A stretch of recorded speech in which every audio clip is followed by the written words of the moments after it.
નમસ્કાર દર્શક મિત્રો, સ્વાગત છે આપનું ઓનલાઈન ગુજરાત ન્યૂઝમાં. હું છું રિપોર્ટર કૌશિક.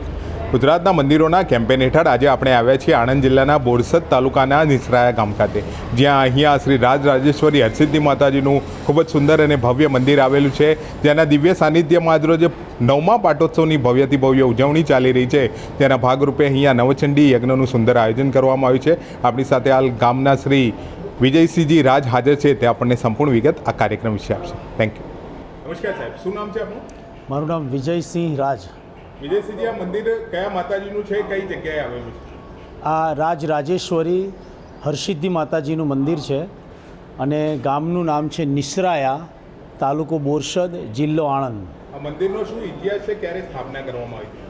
આ મંદિરની અંદર નિસરાયા ગામમાં વર્ષો પહેલાં આ ગામમાં હરસિદ્ધિ માતાજીનું મંદિર ન હતું, પરંતુ ગામમાં રહેતા રાજપૂત સમાજના આગેવાનો, જેમના કુળદેવી છે રાજરાજેશ્વરી હરસિદ્ધિ માતા, એ સમગ્ર ગામની ઈચ્છા હતી કે રાજરાજેશ્વરી હરસિદ્ધિ માતાજીનું આ ગામમાં પ્રતિષ્ઠા થાય. તો 2015ની સાલમાં રાજરાજેશ્વરી હરસિદ્ધિ માતાજીના મંદિરનો અહીંયા પ્રાણ પ્રતિષ્ઠા મહોત્સવ ઉજવવામાં આવ્યો. ત્યારબાદ દર વર્ષે જેમ એમની તિથિ આવે એ પ્રમાણે આ માતાજીના પટાંગણમાં એનો ભવ્ય પાટોત્સવ સમગ્ર ગામ લોકોના સહકારથી ઉજવવામાં આવે છે.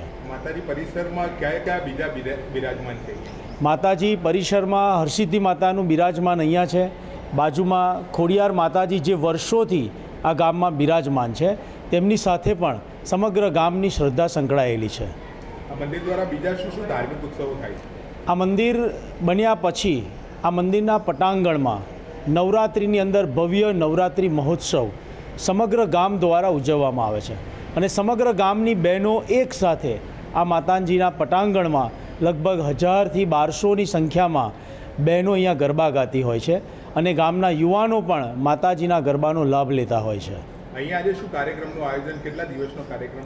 આ 3 દિવસનો કાર્યક્રમ છે અને ગઈકાલે અહીંયા ભવ્ય ગરબાનું આયોજન હતું. એના આગળના દિવસે ભવ્ય ડાયરાનું આયોજન હતું, જેના કલાકાર હતા દેવાયત ખવડભાઈ, જેમના દ્વારા અહીંયા ભવ્ય ડાયરો હતો અને આ માતાજીના પટાંગણની બાજુના ગ્રાઉન્ડમાં લગભગ હજારોની સંખ્યામાં આજુબાજુના 64 ગામના યુવાનો આગેવાનો આ ડાયરામાં જોડાયા હતા. અને માતાજીનું જે મંદિર છે એની જે જ્યોત છે એ અખંડ જ્યોત છે, જ્યારથી પ્રતિષ્ઠા થઈ ત્યારથી.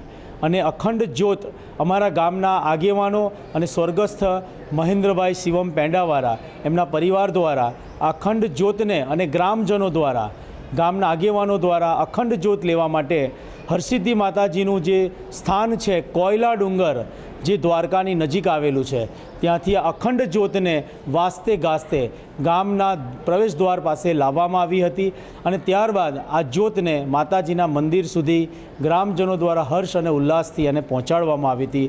આજે પણ આ અખંડ જ્યોત તરીકે સમગ્ર ગામમાં મહેક પ્રસરાવી રહી છે અને સમગ્ર ગામના લોકોને આશીર્વાદ પાઠવી રહી છે. ખૂબ આભાર. Thank you.